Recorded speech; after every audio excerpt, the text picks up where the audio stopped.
What up, ComicsGate? This is Alex with Deltaverse Comics, taking a look at this article in Bleeding Cool. And so, it's this guy from the comic journal, Abhay Khlosa, announces Kickstarter for Gangland Allstars. He's just a book that he's reissuing and doing it on Kickstarter, of course, as they always do. But this guy has been writing about condemning abusive behavior by comics professionals through the Comics Journal. Now, I haven't read all of his articles, but I mean, I would think it would mention other people, but it seems like all that he focuses on or has focused on is Cameron Stewart and Warren Ellis. Now, I'm going to tell you quickly, Warren Ellis, has had some, hitting girls with the hypnotic and consenting women, and they have, their little romp, and, that's between them. It's ethical, it's a moral, ethical thing, and that's something if he decides to do, fine. And if they consent to it, cool. He's not breaking the law. So, anyway, this guy, he wrote these articles and stuff, and so they're talking about his book, and I mean, it's only like a few paragraphs, not even that long, and I don't know why they even, waste time covering this crap anyway. And, to me, it sounds like they're, because of this guy's position on Warren Ellis, that it's probably connections to the Whisper Network or something like that. So anyway, but of course he did say, called Molly Crabapple a terrible artist, and he stopped short of calling Kelly Sue DeSconic, Matt Fraction, and Kieran Gillen enablers of Ellis's behavior. So it goes into detail about his book, which I really don't give a crap about. So we'll take a look. So this article here, right, we're gonna look at the simplified view, and it says, "Ooh, I'm glad we got past Cameron Stewart's story. Just so hard to imagine why anyone in comics would think they could take advantage of their fans." Okay, blah blah blah. So now we go to Warren, and it says, "Warren Ellis alert. Can this guy be involved in just one story where there isn't a generic bastard character?" And then, of course, it goes through who Warren Ellis is, making some stupid reference to a musician that really nobody gives a damn about, calling Moon Knight and Iron Man and, Ultra Force and Avengers crossover, children's comic books, whatever. So, talks about, where his fame came from, then the Warren Ellis forum, and so on. And so it says, existed back when lonely people cared about message boards and smart people were busy inventing Twitter and Facebook. So, yeah, because, I'm making a little slight reference to the lonely people being, the incels, because that's what we are to them. And then, of course, the smart people were busy inventing Twitter where we could harass you. So it goes on from there, and then he's talking about he says superhero mainstream adjacent industries writers who have dazzled us all with the many 4-quadrant pitches for television shows and movies, and then this like SJW crap that they do.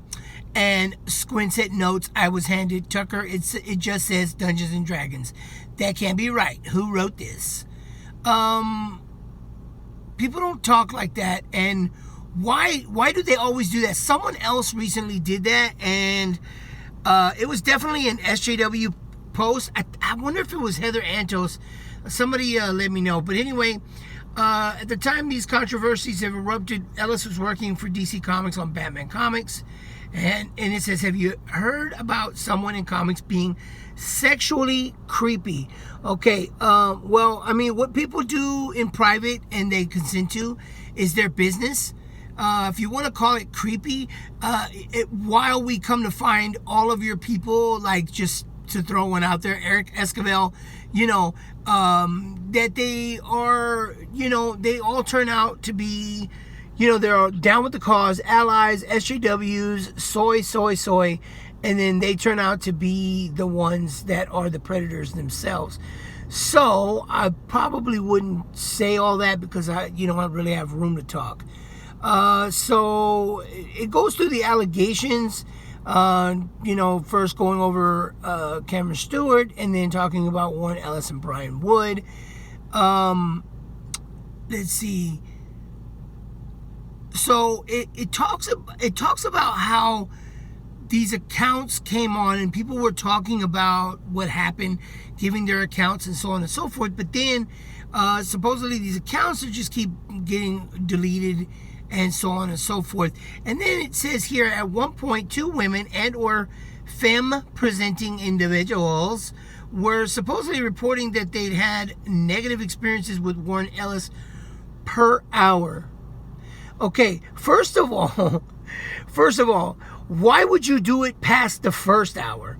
Like, why would you continue if this was something that was abuse and the guy was, I mean, come on, we all know what Warren Ellis looks like, and we all know that Warren Ellis is not like some freaking Lou Ferrigno or somebody is gonna tie you down. So what do you mean per hour? Obviously you were down the clown, and got the pound. So you did what you did, and that's just all there is to it. So, and then they just bury and trash the man. I mean, regardless of whatever his behavior is, I mean, he's a great writer. And if it's not something that's illegal and, there was consent and that's the choices they want to make, then there's just no point in it. But, that's all they want to do. They want to bury everyone else. And then when their crap comes out of the closet, when their skeletons come sea-walking, crip-walking out of the closet, then all of a sudden they get quiet and they don't say nothing, So it's like, why continue to sit here and, I mean, the only reason that the article that I originally went over even existed was just simply to shield this guy's book, his re-release. And that's the only reason why this stuff is being brought up again, because of course they like to drag, so they're going to continue to keep dragging Warren Ellis, but at the same time they're looking at it like, oh, this is an opportunity for us to shield our books, and yet what do? They always say that they talk about rage bucks, in reference to Ethan and how they're all the ComicsGate about, especially ComicsGate YouTubers, is about drama, and that's how we do things, and what despicable people we are because of it. But yet this is exactly what they do. They come with these stories and make it seem as if they are doing some sort of justice or some more moral I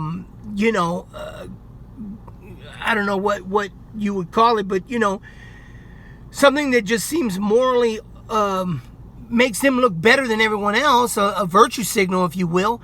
And then it's really just to show books, just like the Whisper Network was just simply to get work and knock people out of jobs so that they can take them for themselves. Anyway, it's all despicable if you ask me. But you tell me what you think, and let me know in the comments below. Make sure to like and subscribe. And for those of you that wanted to back Johnny's Law, we will be relaunching here maybe in the next 3 to 4 months. Not sure exactly the timeline on it yet, because I'm getting together a plan on that. But then I'm going to try to do some more videos so we can kind of work on this channel, and then at the same time kind of promote as well. But from me to you, catch you in the next one. Peace.